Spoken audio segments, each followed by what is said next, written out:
प्रिय विद्यार्थियों, मैं डॉक्टर रोहिताश्व कुमार, सहायक आचार्य श्री राधेश्याम आर मुरार का राजकीय महाविद्यालय झुंझुनू। आज हम बीकॉम पार्ट 3 विषय ABST प्रश्न पत्र प्रथम अंकेक्षण व प्रबंध लेखांकन में परिचालन या वित्तीय उत्तोलन के टॉपिक पे अध्ययन करेंगे।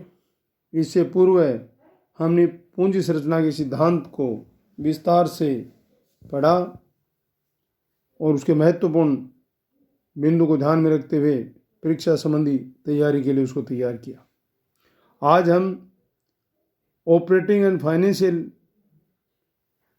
लीवरेज के बारे में अध्ययन करेंगे। परिचालन या वित्तीय उत्तोलन एक व्यापार के लिए बहुत ही महत्वपूर्ण है।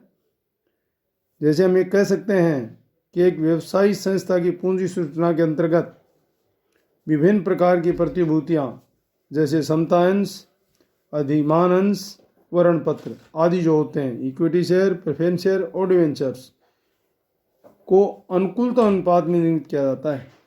एक ऐसे अनुपात में निर्मित किया जाता है जिससे कि व्यापार की जो पूंजी संरचना हमने जो अध्ययन किया था कि पूंजी उसके अनुकूलता के अनुपात में यदि इन तीनों चीज़ों को निगमित करें जिससे कि व्यापार अच्छा रहे, लाभ की स्थिति रहे और जो संस्था जिस पर्पज़ के लिए अपना व्यापार करती है उसमें सफलतापूर्वक संपन्न कर सके। अर्थात हम ये कह सकते हैं कि एक व्यवसायिक संस्था की पूंजी संरचना के अंतर्गत विभिन्न प्रकार की प्रतिभूतियाँ जैसा कि आपको बताया समता अंश, अधिमान अंश और ऋण पत्र इत्यादि को अनुकूलता अनुपात में निर्मित किया जाता है जिससे संस्था को उसकी कम से कम लागत पड़े तथा संस्था के मुख्य जो उद्देश्य अंशधारियों हेतु अधिकतम प्रत्याय की प्राप्ति में सहायक हो सके। अर्थात हम ये कह सकते हैं कि संस्था को कोई भी क्रय करने के लिए उसमें जो जिस वस्तु का वो क्रय करेगा उसमें कम से कम लागत पड़े, तो इससे स्पष्ट है कि जो अंशधारी हैं उनको अधिक प्रत्याय की प्राप्ति होगी। अतः पूंजी संरचना निर्णय एक संस्था के लिए बहुत ही महत्वपूर्ण होते हैं, जो कि हमने अध्ययन किया था कि पूंजी है वो ही व्यापार की रीढ़ की हड्डी के समान है। अर्थात व्यापार पूंजी पर ही निर्भर है। यदि व्यापार में पूंजी संरचना सुदृढ़ होगी तो व्यापार की आर्थिक स्थिति सुदृढ़ होगी, व्यापार लाभ की ओर होगा। किसी संस्था की कुल पूंजी में यदि संस्था की टोटल कैपिटल है उसमें ऋण की मात्रा बढ़ने से एक और अंशधारियों को प्रत्याय में वृद्धि होती है, तो संस्था के अंश का मूल्य बढ़ता है। किंतु दूसरी ओर अधिक ऋण के कारण विनियोग जोखिम में वृद्धि भी होती है, वह अंश का जो बाजार मूल्य है वो भी गिरता है।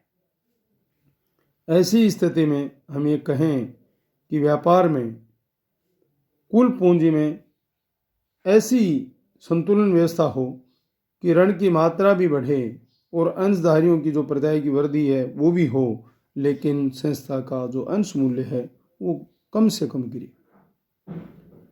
इस प्रकार यदि किसी संस्था की कुल पूंजी में स्वामी के जो स्वामी हैं उस व्यापार के कोषों की मात्रा बढ़ती है तो इससे अंशधारियों की प्रत्याय एवं जोखिम दोनों ही कम होती हैं।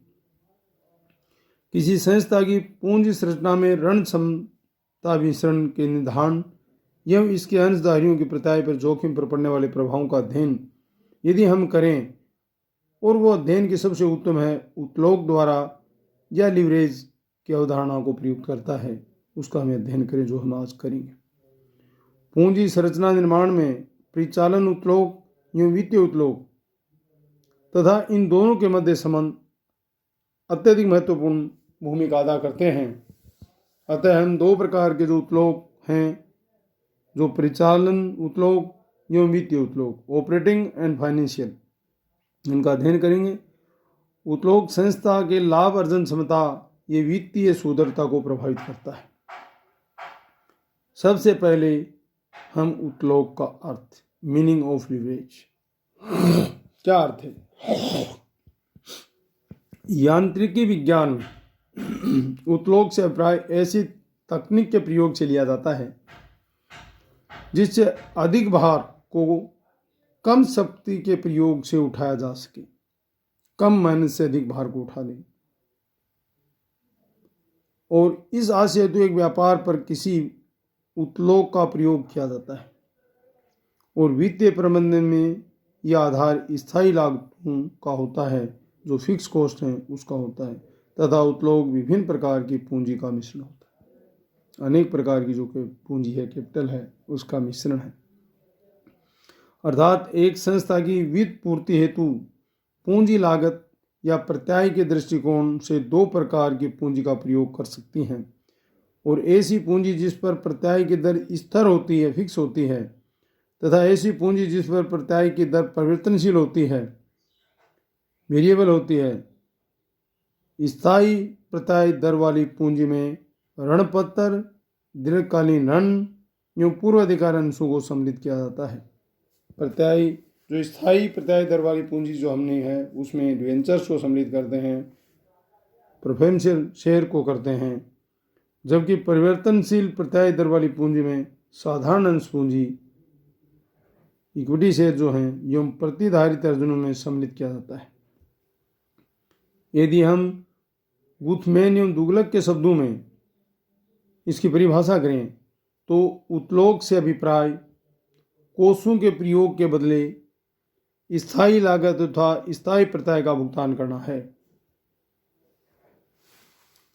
और अंत में कह सकते हैं कि अतः वित्तीय प्रबंध में उत्तलोक से अभिप्राय ऐसी संपत्तियों या कोषों के प्रयोग से है जिनके लिए संस्था एक स्थायी लागत या प्रत्याय चुकाती है और स्थायी लागतों को वहन करने तथा चुकाने की क्षमता क्रमशः लाभदायकता एवं वित्तीय सुदृढ़ता को प्रभावित करती है। अतः स्थायी लागत भार उत्तलोक के आधार का कार्य करती है। यदि संस्था द्वारा अर्जित ब्याज व कर घटाने से पूर्व के लाभ स्थायी लागत या स्थायी प्रत्याय से अधिक हों तो अनुकूल उत्तलोक वेरिएबल लेवरेज कहलाएगा। अर्थात में कह सकते हैं संस्था द्वारा जो ब्याज के रूप में या कर घटाने जो आई है, ब्याज अर्जित ब्याज है या कर हैं, उनको घटाने से पूर्व के जो लाभ हैं वो भी किस प्रवृत्ति के, स्थायी प्रवृत्ति के, स्थायी लागत के लाभ या स्थायी प्रत्याय से अधिक हों तो अनुकूल उत्तलोक कहलाएगा। और इसके विपरीत यदि स्थायी लागत या प्रत्याय संस्था द्वारा अर्जित ब्याज व कर से पूर्व के लाभों से अधिक हो तो यह प्रतिकूल उत्तलोक कहलाएगा, अनफेवरेबल लेवरेज कहलाएगा। ये उत्तलोक के बारे में अर्थ हमने। दूसरा इसकी परिभाषा यदि जेम्स वान हांस के अनुसार यदि उत्तलोक को परिभाषित करते हैं तो उन्होंने परिभाषित किया है कि उत्तलोक से अभिप्राय ऐसी संपत्तियों या कोष के प्रयोग से है जिसके लिए संस्था एक स्थायी लागत या प्रत्याय चुकाती है।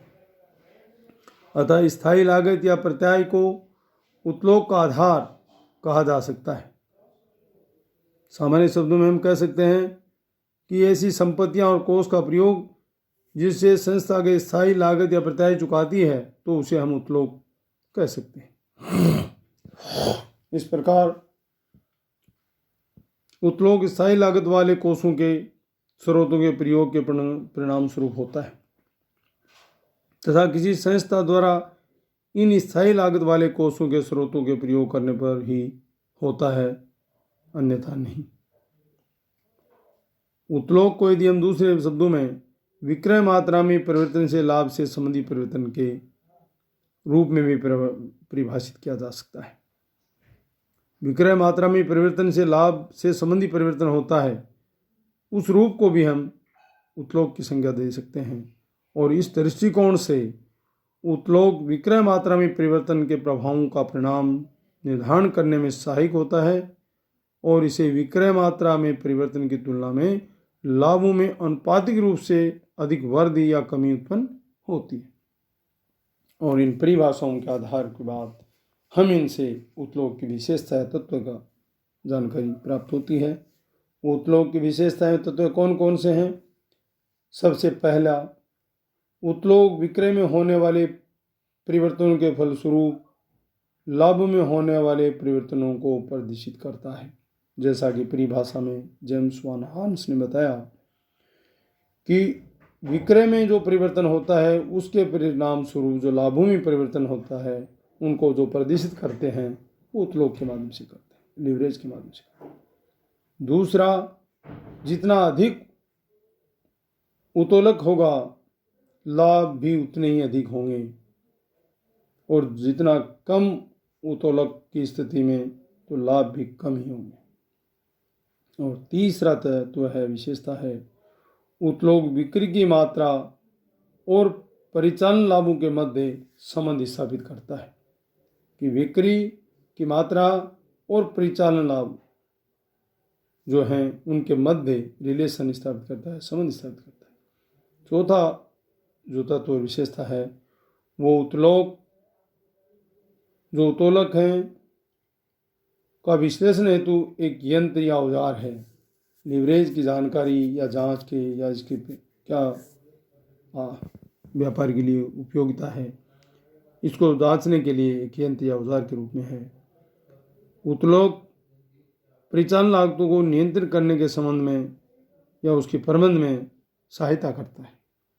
और छठी जो विशेषता है वो है उतलोक माल की बिक्री हेतु की गई एक स्थायी लागतों को प्रदर्शित करता है, दर्शाता है। जो बिक्री होती है उसमें जो स्थायी लागत है उसको दर्शाता है। अब आए उतलोक के प्रकार। मुख्य रूप से उतलोक को दो भागों में बांटा जाता है, अर्थात दो प्रकार का होता है। प्रथम जो परिचालन उतलोक एवं द्वितीय वित्तीय उतलोक। इन दोनों उतलोकों को मिलाकर संयुक्त रूप से उतलोक की गणना की जाती है। हमें परिचालन उतलोक ऑपरेटिंग लेवरेज का भी ध्यान में रखना है और हमें फाइनेंशियल लेवरेज को भी ध्यान में रखना है। इन दोनों के माध्यम से हम इनकी गणना करते हैं, जो संयुक्त रूप से उतलोक की गणना की जाती है और दोनों ही प्रकार के किसी संस्था या व्यापार के लिए आवश्यक है। धन्यवाद।